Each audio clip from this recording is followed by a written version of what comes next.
Hi, this is Dr. Karen Becker discussing canine distemper virus today. Canine distemper virus, which was called hard pad disease in the olden days, is a highly contagious disease that primarily affects young dogs, both domesticated and wild, between the ages of 2 and 6 months. Canine distemper can be fatal, especially in puppies and wildlife. The disease is caused by a type of Morbillivirus and is closely related to the measles virus that affects humans.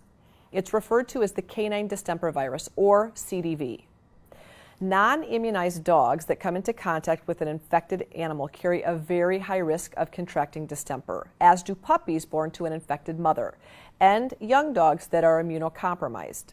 Dogs exposed to wildlife may also have a heightened risk of contracting this disease. Bacterial infections, especially of the respiratory and GI tract, may also make dogs more susceptible to acquiring this virus. On rare occasions, improperly attenuated CDV vaccines have been implicated in causing the disease as well.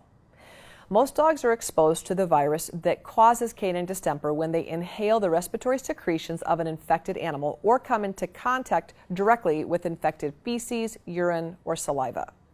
CDV can also be spread through direct or indirect contact with bedding, bowls, or other items belonging to an infected dog. In susceptible dogs, the virus first reproduces in the respiratory tract and then moves on to the lymph nodes and the blood circulatory systems throughout the body. Infected dogs can shed the virus for several months after infection, and even when they're not showing any symptoms of illness, they can still be shedding the infection. The canine distemper virus typically attacks a dog's tonsils and lymph nodes first, and then after about a week, it attacks the respiratory systems, urogenital systems, gastrointestinal, and nervous systems. In the initial stages of the disease, symptoms include a very high fever. It could actually range from 103.5 on up, red eyes, and a runny nose and runny eyes as well. Infected dogs become tired and lethargic. Oftentimes they can lose their appetites and begin to drop weight. They can also develop a persistent cough, as well as vomiting and diarrhea.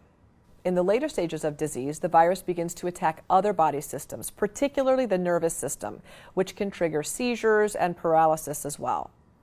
Certain strains of CDV can actually cause an abnormal enlargement or thickening of the pads of the feet, which is why distemper was sometimes called hard pad disease. Affected dogs are also susceptible to developing secondary opportunistic bacterial infections. In dogs with weak or compromised immune systems, death can result from 2 to 5 weeks after infection occurs, and about 50 to 75% of the time, dogs do die from this infection. Very young dogs and elderly dogs have the highest rate of death. Dogs who recover from canine distemper virus can suffer permanent vision and neurologic damage. Puppies who recover can have severe tooth enamel problems as well. Their enamel doesn't form right. Veterinarians typically run a complete blood count, a CBC, and serum biochemistry profile on dogs suspected of having contracted distemper. These tests provide a lot of information about the infection, organ function, and a dog's overall health.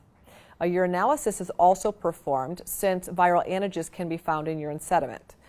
Advanced blood tests can reveal positive antibodies for the virus. However, these tests can't determine the difference between antibodies resulting from vaccination or antibodies resulting from exposure to CDV.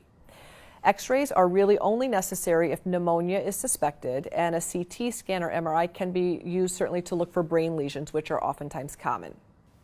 The best way to definitively diagnose canine distemper in a living dog is a fluorescent antibody test that can be performed on blood, respiratory or tonsil samples, cerebrospinal fluid, bone marrow, or urine.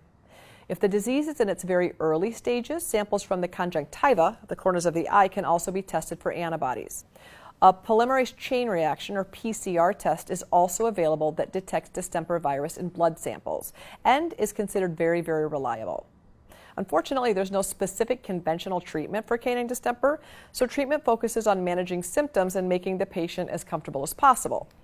The disease can be fatal. The most important factor influencing a dog's outcome is whether the virus has affected the central nervous system or not, and if it has affected the central nervous system, to what extent.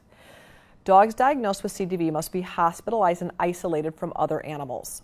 Conventional treatment includes antibiotics to address pneumonia if it's present, cough medications, IV fluids, medications to reduce nausea and diarrhea, anti-seizure medications if the dog is having seizures, and pain management.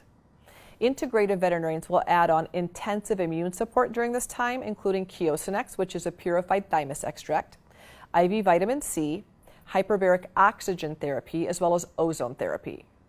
Many vets find using homeopathic distemper nosodes very beneficial for reducing the duration of infection and minimizing the severity of symptoms and disease progression, especially if they're used early on. Since dogs can continue to shed the virus for weeks to months after they've recovered from distemper, they should be kept away from other dogs during this time. All surfaces, bedding, and any object the affected dog has been in contact with should be cleaned and disinfected or thrown out. The virus is sensitive to ultraviolet light, heat, and drying, and tends to linger in cold environments, actually more so than warm environments. Vaccine specialist Dr. Ron Schultz states one well-timed canine distemper vaccine is the best prevention against this highly contagious disease, and additional annual distemper shots would be unnecessary if a titer test completed 4 weeks after the vaccination shows that the puppy was successfully immunized. And Dr. Richard Pitcairn, a homeopathic veterinarian, advocates the use of distemper nosodes for puppies prophylactically. Creating a strong and vibrant immune system by making excellent species-appropriate diet choices early on in a puppy's life will also bolster your dog's innate defenses against this and other infectious diseases.